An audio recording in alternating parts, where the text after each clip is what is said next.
मंजिल यूं ही नहीं मिलती राही को, जुनून दिल में जगाना पड़ता है। पूछा चिड़िया से कि कैसे घोंसला बनता है, वो बोली तिनका तिनका उठाना पड़ता है। जी हाँ दोस्तों, नमस्कार। आज का करंट अफेयर्स के सेशन में आपका स्वागत है। आज का करंट अफेयर्स देखेंगे, उससे पहले हमारे चैनल को लाइक, शेयर एंड सब्सक्राइब करें। शेयर तो ज़रूर करें, सभी व्यक्ति तक इस करंट अफेयर्स के सेशन को पहुँच पाए, ताकि पहुँचाने से उन लोगों को कल्याण हो जाएगा जिन करंट अफेयर्स के बदौलत से कुछ नंबरों से पीछे छूट जाते हैं। तो चलेंगे हम सेशन की ओर। सेशन में है पहला, राष्ट्रीय टीकाकरण दिवस, यानी 16 मार्च को आज ही के दिन राष्ट्रीय टीकाकरण दिवस के रूप में मनाया जाता है। भारत हर साल 16 मार्च को राष्ट्रीय टीकाकरण दिवस मनाता है, यानी 16 मार्च को प्रत्येक वर्ष राष्ट्रीय टीकाकरण दिवस के रूप में मनाया जाता है। भारत सरकार देश के लोगों को टीकाकरण को महत्व के बताने के लिए हर साल राष्ट्रीय टीकाकरण दिवस मनाती है। तो टीकाकरण से लोगों को बढ़ावा देने के लिए, इसे जागरूक करने के लिए हर साल यानी आज ही के दिन टीकाकरण के रूप में मनाती है। वर्ष 1995 में भारत में पोलियो के खिलाफ एक ओरल वैक्सीन की पहली खुराक दी गई थी। ये ध्यान में रखिएगा, 1995 इसी दिन से पोलियो का खिलाफ यानी पोलियो को ओरल खिलाफ वैक्सीन के रूप में दिया गया था। इसी दिन से भारत जो 1995 से पल्स पोलियो टीकाकरण का यानी शुरू किया गया था। तो पल्स पोलियो कार्यक्रम का अवलोकन किया था इसी दिन से, यानी 1995 से। ये डेट काफ़ी इम्पोर्टेंट है, ये डेट बहुत ही महत्वपूर्ण है। इस डेट को यानी 1995 को भारत में पोलियो के खिलाफ एक ओरल वैक्सीन के पहले खुराक दी गई थी।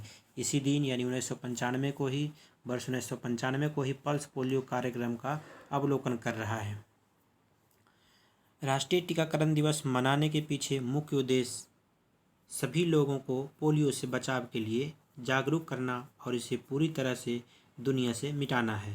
तो इस दिवस का मनाने का मुख्य कारण यह है कि पोलियो को दुनिया से मिटा देना है। तो 16 मार्च को यानी 16 मार्च को राष्ट्रीय टीकाकरण दिवस के रूप में मनाया जाता है। नेक्स्ट है हरदीप सिंह बराड़। हरदीप सिंह बराड़ को किया मोटर का प्रमुख नियुक्त किया गया है। तो ये खुशहाल चेहरा हरदीप सिंह का, खुशहाल चेहरा, मुस्कान वाली चेहरा, क्योंकि इन्हें प्रमोशन हुआ है, किया मोटर के प्रमुख के रूप में नियुक्त किया गया है। तो देखेंगे, किया मोटर इंडिया लिमिटेड ने तत्काल प्रभाव से बिक्री और विपणन के राष्ट्रीय प्रमुख के रूप में हरदीप सिंह बराड़ को नियुक्त करने की घोषणा किया है। तो हरदीप सिंह बराड़ को किस मोटर का प्रमुख नियुक्त किया गया है? तो किया मोटर इंडिया लिमिटेड का प्रमुख हरदीप सिंह बराड़ को नियुक्त करने की घोषणा किया है। वे चीनी कंपनी ग्रेट वॉल मोटर्स से किया मोटर में शामिल होंगे, यानी पहले ये चीनी की कंपनी थी जो ग्रेट वॉल मोटर थे, उसके बाद अब इन्होंने किया मोटर में शामिल होंगे, जहां उन्होंने बिक्री और विपणन निदेशक के रूप में कार्य किया है। उन्होंने Maruti Suzuki, Volkswagen, general Motors और निसान में भी बिक्री कार्यों के लिए वरिष्ठ नेतृत्व के पदों पर कार्य किया है। उन्होंने कई सारे मोटर कंपनी यानी ऑटो कंपनी में भी वरिष्ठ पद पे नियुक्त हुए हैं, जिनको अब हरदीप सिंह बराड़ जिनका नाम है, उसे अब किया मोटर्स का प्रमुख बनाया गया है। तो नेक्स्ट चलते हैं मिताली राज। मिताली राज वनडे क्रिकेट में 7000 रन बनाने वाली दुनिया की पहली क्रिकेटर बन गई है। तो मिताली राज, ये काफ़ी इम्पोर्टेंट हो जाता है जब कोई चीज़ पहला हो जाता है, खास करके महिला में पहला है तो और इम्पोर्टेंट हो जाएगा। तो इसका नाम है मिताली राज, जो वनडे क्रिकेट में 7000 रन बनाने वाली दुनिया की पहली महिला क्रिकेटर बन गई है। तो देखते हैं इसके बारे में।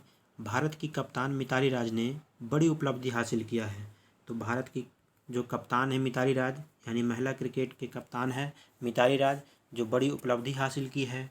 यह महिला वनडे इंटरनेशनल क्रिकेट में 7000 रन बनाने वाली पहली क्रिकेटर बन गई है। तो मिताली राज के बारे में कह रहा है कि 7000 रन बनाने वाली पहली महिला क्रिकेटर बन गई है। उन्होंने लखनऊ में साउथ अफ्रीका के खिलाफ चौथे वनडे के दौरान अपने 213वें मैच में इस आंकड़े को छुआ है। तो कहाँ हो रहा था? उन्होंने लखनऊ में साउथ अफ्रीका के खिलाफ वनडे चल रहा था, यानी चौथे वनडे के दौरान 213वें मैच में इन्होंने आंकड़ा को छुआ है। तो मुख्य रूप से याद रखिएगा कि लखनऊ में साउथ अफ्रीका के खिलाफ चल रहा था, तब ये उपलब्धि हासिल करी है। मिताली राज ने पिछले ही मैच में अंतर्राष्ट्रीय क्रिकेट में पहले 10,000 रन पूरे किए थे। जो इंटरनेशनल क्रिकेट होता है उसमें मिताली राज ने 10,000 रन पूरे किए थे, लेकिन इस बार उन्होंने फिर एक और रिकॉर्ड तोड़ दिया है। तो मिताली राज यह उपलब्धि हासिल करने वाली दूसरी महिला खिलाड़ी बन गई थी। तो उस समय महिला दूसरी खिलाड़ी बन गई थी। तो भारत की महिला क्रिकेट टीम की एक कप्तान है मिताली राज, जिन्होंने 7,000 रन बनाने वाली दुनिया की पहली क्रिकेटर बन गई है। चलते हैं नेक्स्ट की ओर। नेक्स्ट है श्रीलंका। श्रीलंका बुर्का पहनने पर प्रतिबंध लगाने का फैसला, यानी श्रीलंका में अब बुर्का पहनने पर प्रतिबंध लगाया गया है। श्रीलंका के सरकार के द्वारा निर्णय लिया गया है। चलते देखते हैं किस लिए निर्णय लिया गया है।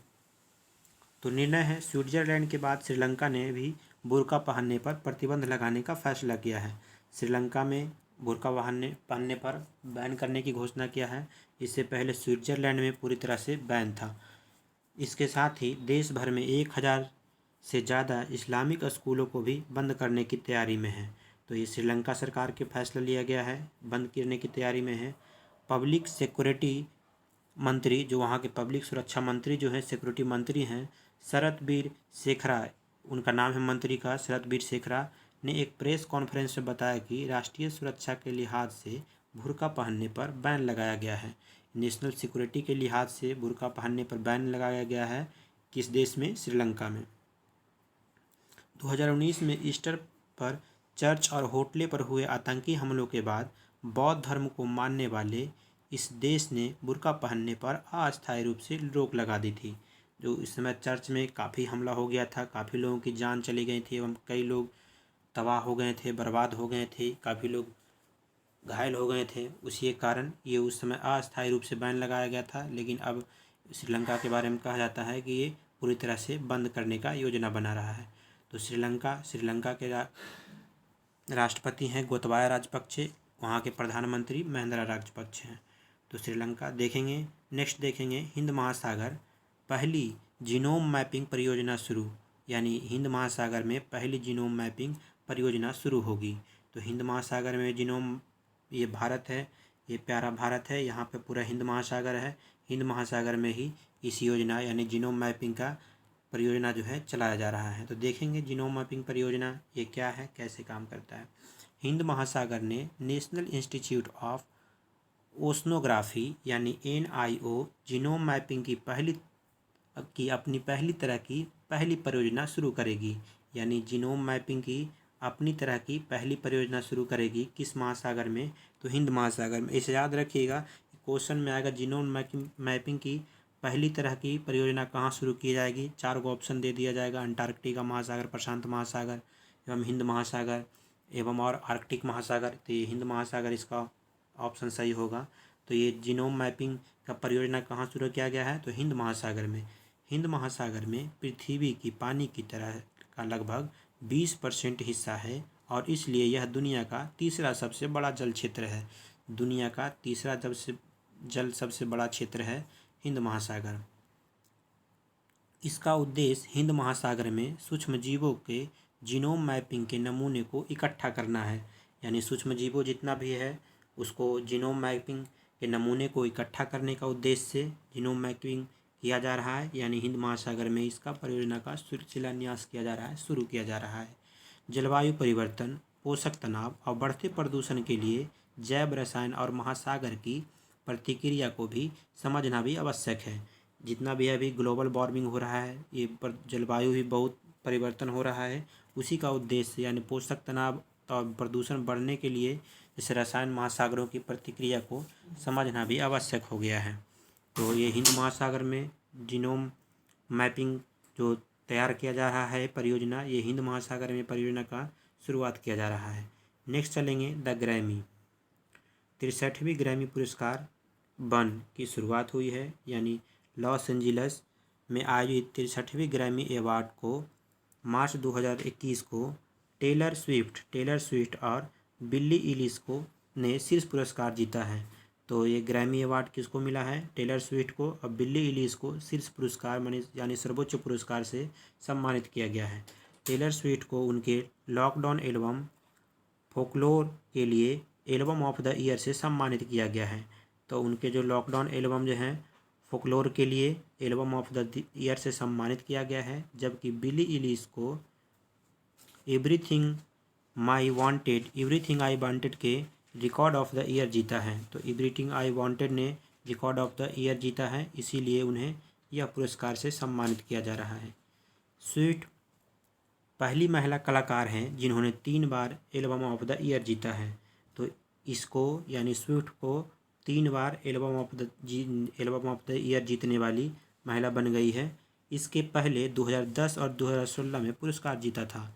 इससे पहले ये 2010 एवं 2016 में जीता था, इस बार भी उसे दिया गया है। तो स्वीट पहली महिला कलाकार बन गई है जिसे 3 बार यानी एल्बम ऑफ द ईयर से सम्मानित किया गया है।